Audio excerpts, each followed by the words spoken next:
오늘 우리 함께 볼 하나님의 말씀 누가복음 15장 22절부터 24절까지입니다. 누가복음 15장 22절부터 24절까지입니다.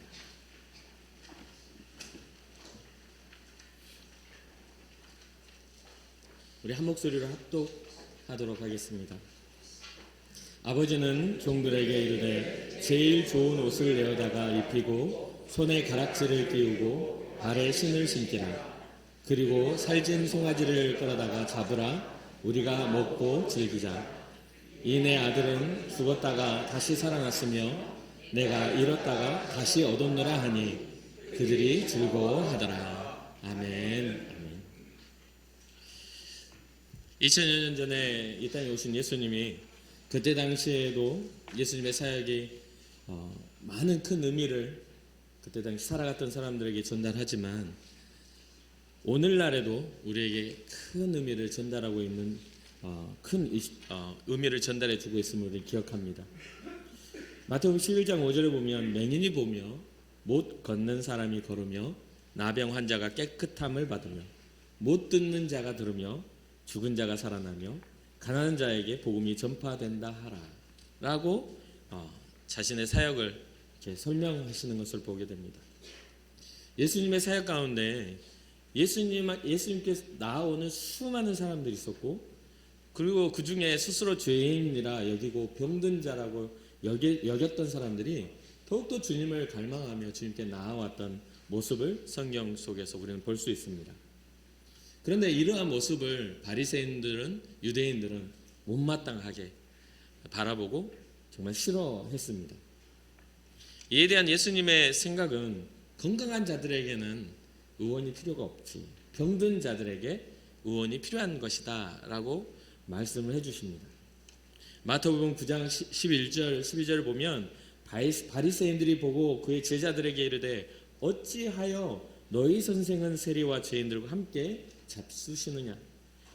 이 말을 예수님께서 들으시고 이르시되 건강한 자에게는 의사가 쓸데없고 병든 자에게라야 쓸데있느니라 라고 대답하시는 걸 보면 예수님의 생각과 바리새인과 서기관들의 생각은 좀 다른 곳을 바라보고 있었다는 것을 우리가 알 수가 있습니다.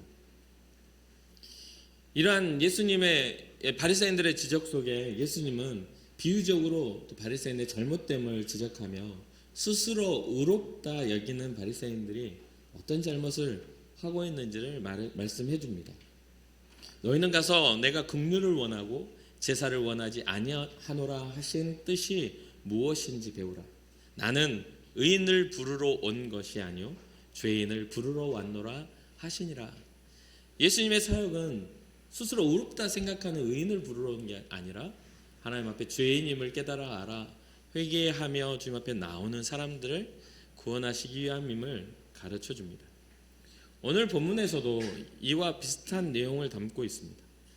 본문 누가복음 15장은 예수님께서 모든 세리와 죄인들이 말씀을 들으러 가까이 오는 모습을 보며 예수님의 사역 속에 나오는 것을 보면서 이 모습을 보고 바리새인과 서기관들이 수군거리는 그러한 것으로 이야기가 시작됩니다. 오늘 본문 15장의 2절을 보면 바리새인과 서기관들이 수군거려 이르되 이 사람이 죄인을 영접하고 음식을 같이 먹는다 하더라. 그러니까 못마땅한 것이죠. 이런 못마땅해 하는 바리새인과 서기관들에게 비유를 통해서 말씀하시는데 먼저는 첫 번째 비유는 양 100마리 중에 한 마리를 잃어버린 그 잃어버린 양을 찾는 목자의 마음에 대해서 비유를 하시고 두 번째로는 10드라크마의 돈을 가진 여인이 가진 사람이 한 드라크마를 잃어버리면 그것을 도로 찾지 않겠는가라는 그러한 비유를 드십니다. 그리고 오늘 우리가 살펴볼 세 번째는 바로 세 사람이 등장하며 우리가 잘 알고 있는 탕자의 비유입니다. 이 세 사람은 아버지와 또 큰 아들, 둘째 아들, 이 아버지와 자녀들의 이야기이죠. 이야기의 발단은 그렇습니다. 먼저는 이 둘째 아들의 이야기가 시작되죠. 이 둘째 아들은 점점 아주 답답합니다. 뭐가 답답하냐면 아버지 밑에 사는 것이 너무나 답답합니다. 그래서 이 둘째 아들의 생각은 아버지를 어떻게 하면 벗어날까? 정말 이 벗어날 시기와 때를 그런 생각하고 있는 아들과 같습니다. 아마도 이 둘째 아들은 아버지 아래에 있는 것에서 빨리 독립하고 싶었나 봅니다. 그래서 자신에게 물려줄 재산을 먼저 주십시오. 아버지에게 청구를 하죠. 어찌 보면 이 상황에서 아들의 마음을 조금 우리는 이해할 수가 있는 내용입니다. 아마도 아버지의 그 엄격한 법이나 아버지 밑에서 자기가 하고 싶은 일을 하지 못하는 이러한 것에 반발심이 생겨난 것 같아요. 이것도 저것도 자신이 원하는 대로 살 수가 없습니다. 정말 원하는 대로 살고 싶은데 아버지는 이것도 하지 말아라, 저것도 하지 말아라, 바르게 살아라, 정직하게 살아라, 거기는 위험해서 할 수 있겠냐? 안 돼, 다시 돌아와라 등등. 아버지의 법은 이 젊은 그의 숨을 턱턱 막히게 하는 법들 뿐입니다. 그러니 아들은 빨리 아버지의 그런 품에서 벗어나 독립하여 스스로의 삶을 살아가고 싶었던 것처럼 오늘 본문은 이야기가 진행이 되죠. 어떻게 보면 이때 당시에 장자 승계의 그런 어떤 장자권의 그런 복이 있기 때문에 어쩌면 둘째 아들은 차별 대우를 받는다고 생각할 수도 있습니다. 형은 다 믿고 맡겨주면서 왜 아버지는 자꾸 내게는 안 된다고만 하고, 그게 이해가 되지 잘 않습니다. 그래서 아버지의 품을 빨리 벗어나야지, 내가 원하는 삶을 살아야지 라고 생각을 했을 것처럼 보입니다. 이 이야기들은, 이 안에 들어있는 이야기들은 스토리로 나와 있지 않지만 이 전반적인 내용을 보면 이 아들은 이제 아버지는 부자라, 아버지 제게 물려줄 유산을 먼저, 제게 물려준 재산을 먼저 주십시오, 미리 달라고 이야기를 청구를 하죠. 그러니까 아버지는 아들의 요청에 따라 재산을 줍니다. 며칠 뒤에 아들은 이 물려받은 재산을 보고 너무나 기분이 좋고 참을 수가 없습니다. 드디어 내가 일가를 이뤄서 나의 이런 모든 삶을 살 수 있겠구나. 그래서 성경에 보면 이 재산을 모두 가지고 다른 나라로 가고 말죠. 왜 다른 나라일까요? 아버지가 간섭할 수 없는 곳으로 떠납니다. 그리고 이제껏 억눌려 왔던 자기의 삶의 그런 욕망을 마음껏 분출합니다. 하고 싶은 것, 사고 싶은 것, 만나고 싶은 사람, 허랑방탕하다 말할 만큼 흥청망청 살아갈 수 있는 그런 곳으로 떠납니다. 그리고 그렇게 살아가게 되죠. 수많은 돈은 평생을 써도 부족함이 없을 만큼 많았습니다. 평생을 써도 이건 다 쓸 수 없을 만큼 많았어요. 그런데 그렇게 많았던 돈도 아버지의 보호를 벗어나 버리니까 욕망에 사로잡힌 이 아들에게는 둘째 아들의 방탕함을 따라갈 수가 없었습니다. 왜 이런 일들이 일어났을까요? 이 아들은 아버지의 성실함을 보질 않았어요. 안전하게 쳐져 있는 울타리만 쳐다보았고 아버지가 가지고 있는 많은 재산만 보았죠. 아버지가 어떻게 그 재산을 소유하였고 아버지가 그 재산을 유지하는 것들이 얼마나 성실함으로 그 가정의 울타리를 지켜왔는지를 이 아들은 보지 않았습니다. 그냥 아버지의 그러한 성실한 삶이 답답하게만 여겨졌던 것이죠. 이 많은 걸 가지고 왜 이렇게 답답하게 사는 거지? 라고 생각했을 수도 있겠습니다. 그런데 결국 아들은 얼마 지나지 않아 모든 재산을 잃어버리고 말죠. 왜요? 아버지처럼 땅에 곡식을 심고 때로는 양을 치고 삶의 성실함을 이 아들은 가지고 있지 못했기 때문입니다. 자기가 원하는 대로, 자기가 살고 싶은 대로 그냥 끊임없이 소비만 하는 삶을 사니까 결국에는 아무리 많은 것을 가지고 있어도 점점 더 모든 것들은 이뤄져 가게 되는 것이죠.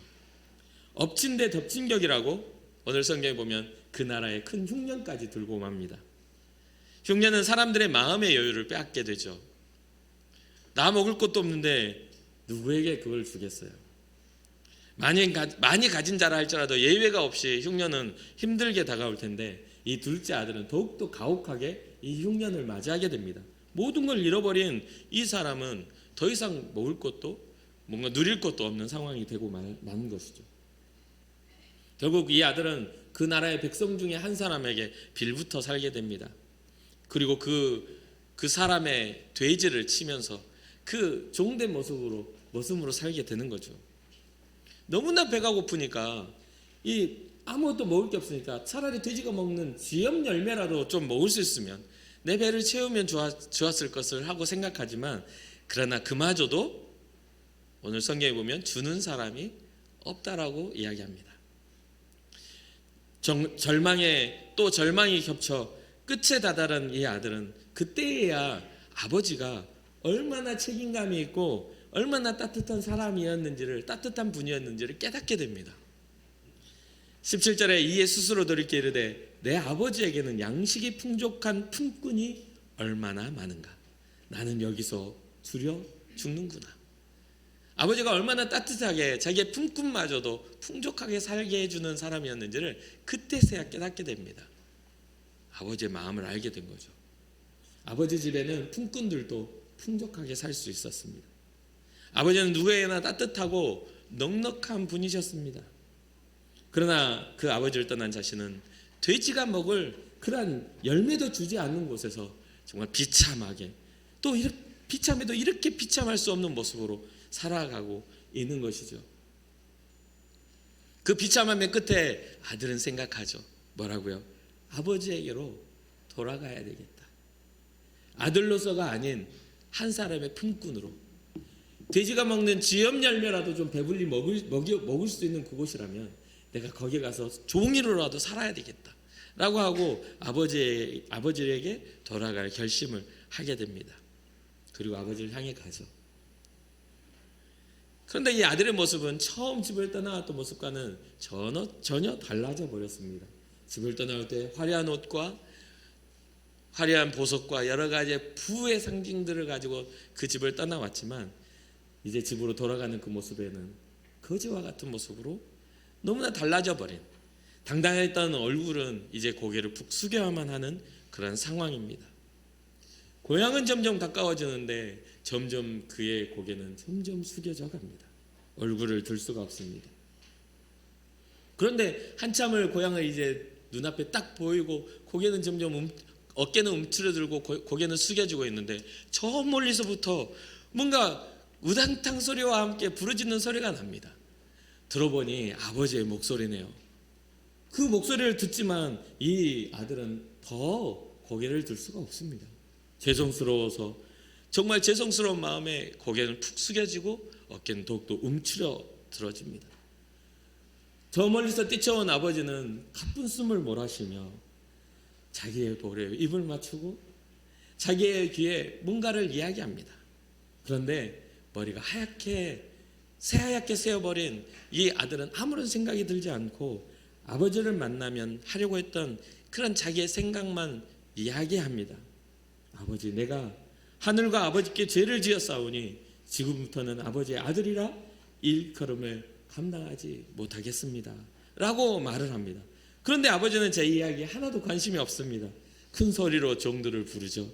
그리고 하시는 말씀이 좋은 옷을 내어와라, 신발도 가지고 와라. 잘 왔다 내 아들아, 잘 왔다 라고 말합니다. 여기까지가 둘째 아들의 상황입니다. 그리고 시점을 조금 달리해서 아버지의 상황을 우리가 한번 살펴봅시다. 아들을 잃어버린 아버지는 매일 지옥 같습니다. 재산을 달랬더니 사랑하는 둘째 아들, 눈에 넣어도 안 아플 이 귀여운 아들이 그 재산을 가지고 집을 떠나버리고 말았습니다. 그런데 집을 떠나면 좀 가까이 살면 좋겠는데 먼 나라로 가버린 것이죠. 그런데 이 아버지는 압니다. 그 나라가 외국인이 살아가기에는 쉽지 않은 나라, 위험한 나라인데, 너무나 위험한데, 그것은 너무나 타락했는데, 이 아버지가 가진 하나님을 향한 정의와 공의가 없는 나라인데, 그것은 사랑이 식어진 개인의 욕망만 자리 잡은 그런 나라인데, 이 아버지는 문제가 생겨도 도울 수 없는 그 나라로 가버린 아들을 매일 걱정합니다.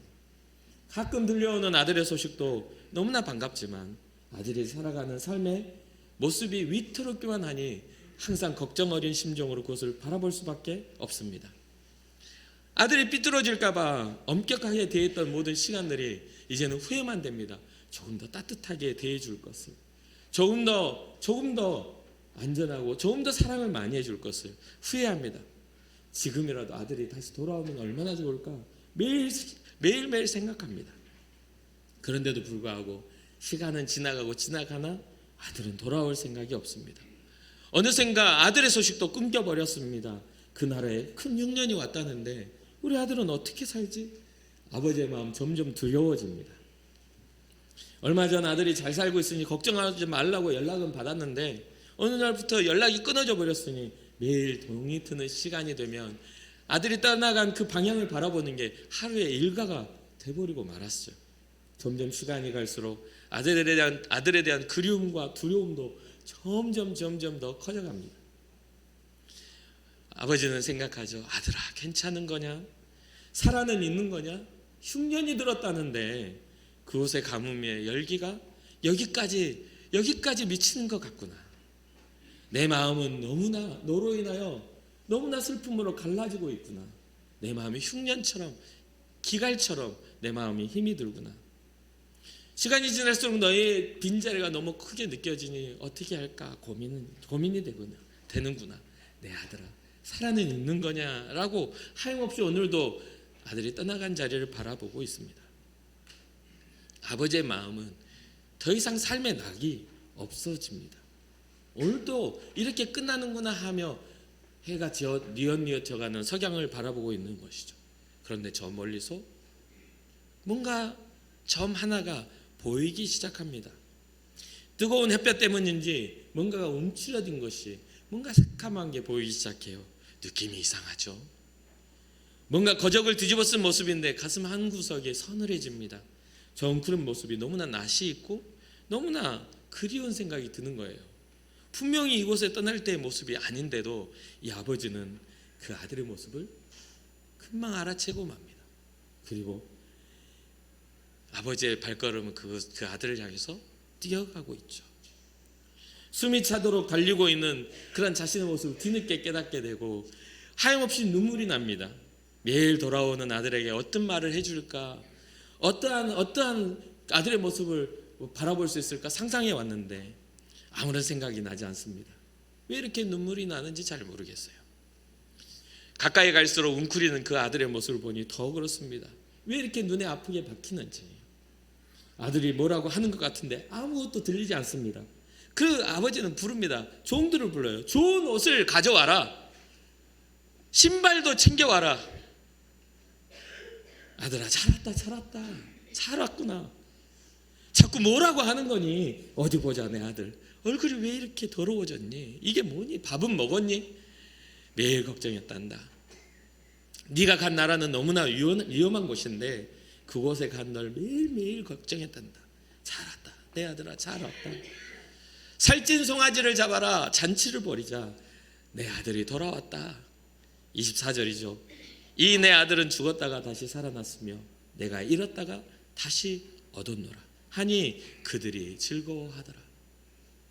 잃었던 내 아들, 죽은 줄 알았던 내 아들 다시 돌아왔구나. 잔치를 열어라. 마음껏 우리가 즐겨보자꾸나. 아버지는 이제 여기까지 아버지의 심정이 나옵니다. 그리고 세 번째 또 등장인물이 세 번째 인물이 나옵니다. 누굽니까? 첫 번째 아들입니다. 첫째 아들은 요즘 굉장히 짜증이 납니다. 동생놈의 행동도 짜증이 나고 아버지의 모습도 되게 화가 납니다. 동생놈은 일도 안 하면서 매일 불평만 합니다. 매일 답답하다고. 아주 색동 저고리를 입고 앉아가지고 아무 일도 안 하면서 불평불만은 저렇게 많이 해요. 그런데 그런 아버지는 그런 둘째 놈을 너무 귀여워하는 거예요. 흐뭇하게 바라보면서 아직 어리니까 저래. 매일 자기 동생을 변호해주고 사랑해줍니다. 동생 놈은 자기가 사랑받는지도 모르고 매일 뭐라고 저렇게 불평만 하는지 모르겠습니다. 말도 섞기가 싫습니다. 아직 아버지만 없으면 그냥 아주 비 오는 날에 먼지 나도록 뒤지게 해버리고 싶은데 편히 살아서 저렇게 허옇게 뜬 얼굴이 왜 그렇게 짜증나게 보이는지, 왜 아버지는 열심히 순종하고 일하는 내게는 매일 엄격한 눈으로 가장으로서 장자로서 지켜야 할 것들에 대해서 책망하듯이 그렇게 말하는지 모르겠습니다. 그렇게 짜증나는 행동이 짜증나게 했던 그 동생놈이 떠났습니다. 아유, 속이 시원해요. 자기의 분깃을 달라 하면서 다 그걸 가지고 떠나버렸습니다. 오히려 잘 됐습니다. 짜증나는 얼굴 안 봐서 좋고 다행이라는 생각도 듭니다. 다른 나라로 간다는 이야기는 들었는데 얼굴 볼 일이 없으니 이제는 조금 마음이 가벼워졌습니다. 아버지가 그래서 가벼운 마음으로 일터로 나가는데 어느 날부터 아버지가 의욕을 잃어버렸습니다. 언제나 엄격하고 강했던 아버지가 어깨가 왜 갑자기 저렇게 좁게 되어버렸는지, 왜 저렇게 약해지셨는지, 흰머리는 왜 저렇게 많이 생겨나는지. 언제나 엄격했지만 이 첫째 아들은 아버지를 존경했습니다. 너무나 존경합니다. 아버지는 얼마나 가정을 위해서 헌신하는 분인지, 아버지의 성실함이 얼마나 우리에게 귀한 가치였는지를 이 첫째 아들은 잘 알고 있었기 때문이죠. 그런데 둘째가 떠난 뒤에 아버지는 삶의 의욕을 잃어버리고 말았습니다. 머리에는 흰머리가 가득하고 부쩍 늙어지신 것이죠. 게다가 왜 하루 종일 저기 앉아 계시냐고요. 아버지 좀 그만 좀 거기 쳐다보세요. 안 와요. 아버지가 주신 재산이 얼마나 많은 건데 얼마 되지도 않은데 벌써 오겠냐고요. 그냥 좀 이제는 그 뜨거운 햇볕 아래 앉아 계시지 마시고 이제 들어오세요. 이제 들어오시라고요. 말을 해도 아버지는 잘 듣지 않습니다. 그런데 얼마 전부터 둘째 놈의 소식이 끊어졌네요. 큰아들은 생각하죠. 아버지 무소식이 희소식이라잖아요. 좀 제발 좀 걱정하지 마시고 잘 살고 있을 테니 좀 이제 들어오시라고요. 아버지가 주신 재산은 3, 4대, 5대가 먹고 마시고 놀아도 얼마든지 살 수 있는 돈을 주셔놓고 왜 그렇게 걱정하십니까? 화가 치솟아 올라옵니다. 망부석처럼 나간 자식 기다리며 저 서 있는 아버지의 모습을 보면, 부쩍 늙어버린 그 모습을 보면 화가 괜히 짜증이 납니다. 큰 흉년이 났다는 소문을 들었는데 아버지는 더욱더 심해지셨습니다. 흉년에 많은 사람이 어려움을 겪고 죽어간다는 소문도 들려오니 아버지는 더욱더 더 심해지시죠. 우리가 있는 곳은 풍성해서 다행인데 많은 사람들이 흉년에 고생한다는 소식을 이렇게 듣고 있지만 내가 상관할 바는 아니거든요. 그 많은 걸 줬는데 거기서 굶기 하겠습니까? 라고 생각하는 거죠. 고민한다고 해결될 일도 아닙니다. 그래서 이 큰아들은 오늘도 정해져 있는 그 일과를 따라 밭에 나가 성실하게 일을 하고 있습니다. 성실하게 일하는 그런 모습. 그리고 그 큰아들이 진짜 짜증나는 일이 또 생겨났네요. 화가 나서 견딜 수가 없는 거예요. 이 솟구쳐 오르는 화를 주체할 수가 없습니다. 소리를 지르고 싶어요. 뜨거운 햇볕 아래서 하루를 열심히 살고 집에 왔는데 갑자기 노래소리가 들리고 춤춘 소리가 들리는 겁니다. 이게 도대체 뭐야? 초상집 같았던 우리 집에 갑자기 노래소리가 춤추는 소리가 막 들려오니까 이게 무슨 일인가 싶어 집에 지나가는 종을 불러서 이게 무슨 일이냐 물어봅니다. 그러니까 짜증나게도 동생놈이 돌아왔답니다. 저 거지 같은 동생놈이 다시 왔네. 이 상황이 진짜 너무 화가 나고 승질이 나는 거예요. 도저히 견딜 수가 없는 거예요. 마음이 불타올라서 아버지에게 따지고 듭니다. 아버지, 저는 아버지의 마음을 어긴 적도 없고 언제나 순종하며 집안의 모든 온갖 일을 다 해왔습니다. 그런데 아버지는 이렇게 성실히 살아가는 저에게는 염소 새끼 한 마리 안 잡아서 정말 나의 벗들과 즐기고 놀 만한 것도 한 번도 준 적이 없으시면서 저 나쁜 놈, 창기와 함께 많은 재산들을 정 허랑방탕하게 다 재산을 삼켜버린 저놈을 위해서는 살찐 송아지를 잡아서 잔치를 벌인다고요? 이게 진짜 말이나 되는 겁니까 아버지? 라고 하는 게 오늘 본문의 이야기입니다. 제 이야기가 아니고요. 이 세 사람의 이 관점들을 여러분 보고 계십니까? 우리는 언제나 어떤 방향으로 보죠? 일방적인 방향으로 문제를 보고 해석합니다. 내 입장에서만. 그래서 오늘 본문의 스토리를요, 우리는 돌아온 탕자의 대부분에 초점을 맞춥니다. 왜요? 우리가 꼭 탕자와 같아서 주님 앞에 돌아왔을 때 인정받고 사랑받고자 하는 마음이 있거든요. 용서받고자 하는 마음이 있거든요. 그런데요, 여기에서는 세 관점을 보여줍니다. 먼저는 떠나간 자식, 두 번째는 아버지의 기다리는 마음, 세 번째는 그 떠나간 자식 동생과 아버지를 쳐다보는 첫째 아들의 모습이죠. 여기는 첫째 아들은 유대인들입니다. 하나님 앞에 사랑을 받고 가치 있게 여겨지고 장자된 것임에도 불구하고 아버지의 마음을 이해하지 못하는, 둘째 아들은 뭡니까? 아버지의 마음을 이해하지 못해서 아예 아버지를 떠나 허랑방탕한 죄인된 삶을 살아가는 거죠. 그런데 이 이야기의 주인공은 탕자도 첫째 아들도 아닙니다. 제가 봤을 때는 아버지입니다. 이 이야기의 주제는 아버지예요. 아버지의 심정이 어떠했는지를 지금 유대인들에게 예수님은 이야기해 주고 있는 거예요. 너희는 첫째 아들과 같지 않느냐? 모든 걸 너희가 소유하고 너희가 누리고 너희 것이 아니냐라고 말하는 첫째 아들의 그러한 어떤 불평 앞에 그 이야기를 던지고, 둘째 아들에게는 잘못하여도 너는 내 자녀이지 않느냐. 그래서 성경이 말하죠. 너희 하나님 여호와가 너희 가운데 계시니 그는 우리를 구원할 구원자이십니다. 그리고 우리를 구원할 일을 보면서 기쁨을 주체하지 못하신다는 그러한 말씀을 이야기해 주고 있지 않습니까? 여기서 아버지의 마음과 아버지의 사랑이 핵심입니다. 아버지의 용서가 핵심입니다. 예수님은 잃어버린 아들을 향한 아버지의 마음을 전하시려고 이 땅에 오신 그런 분임을 잊지 말아야 되겠습니다. 우리는 아버지의 마음을 이해해야 돼요. 아버지의 사랑을 깨달아야 합니다. 아버지의 법 아래 살 때 진정한 안식이 있음을 우리는 깨달아야 돼요. 둘째 아들과 같이 이것을 답답하게 여기거나 여기서 벗어나야만 우리가 자유롭다고 생각하는 그런 어리석은 둘째 아들과 같이 돼서는 안 된다는 것이죠. 또한 우리가 믿음 생활 잘하고 있는데 누군가가 좀 벌거벗은 모습, 헐벗은 모습, 웅크려진 모습으로 이 교회 가운데 들어왔을 때 아유 세상에서 어떻게 살았으면 저렇게 살아 손가락질하는 첫째 아들과 같은 그런 오류를 본받아서는 안 된다는 것이죠.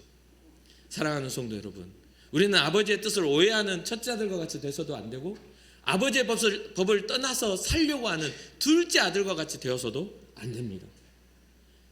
오늘 본문에 이야기해 주고 있잖아요. 첫째야, 너는 항상 나와 함께 있으니 내 것이 다 너의 것이 아니냐. 둘째야, 너는 내가 잃었다가 얻었고 죽은 줄 알았는데 살아서 돌아온 내 귀한 아들이구나. 이 우리 모두를 위하여 잔치를 벌이자꾸나. 이 모두를 위하여 우리 즐거워하며 기뻐하자꾸나 말씀하시는 그런 아버지의 마음을 이해하는 여러분과 제가 되기를 주님의 이름으로 축복합니다. 우리에게도 말씀하시죠. 사랑한다 내 자녀들아, 내가 너를 얼마나 사랑하는지 몰라.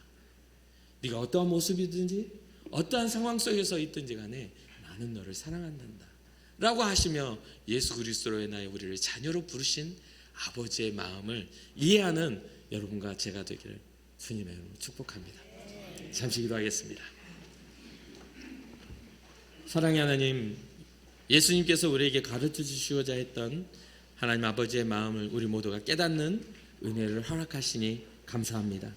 우리가 첫째 아들과 같은 모습이거나 혹은 둘째 아들과 같은 모습이라 할지라도 하나님은 우리를 사랑하시기를 원하시고 우리가 그 사랑 안에 거하기를 바라는 분이심을 잊지 않게 하여 주시옵소서. 주님 앞에 돌아오지 않고 세상에서 방황하는 둘째 아들과 같이 되어 하나님의 마음을 아프게 하고 하나님을 정말 힘겹게 만드는 슬프게 하는 그러한 우리의 모습 되지 않도록 하시고 주님과 함께 거하며 주님의 모든 주시는 복들을 누리며 살면서도 불평하고 비교하고 정말 감사치 못하는 첫째 아들과 같은 모습 우리 갖지 않도록 은혜 베풀어 주시옵소서. 주님의 사랑 안에 거하며 주님의 기쁨에 동참하는 우리 모두가 되길 원하며 이 모든 말씀 예수님의 이름으로 감사하며 기도합니다. 아멘.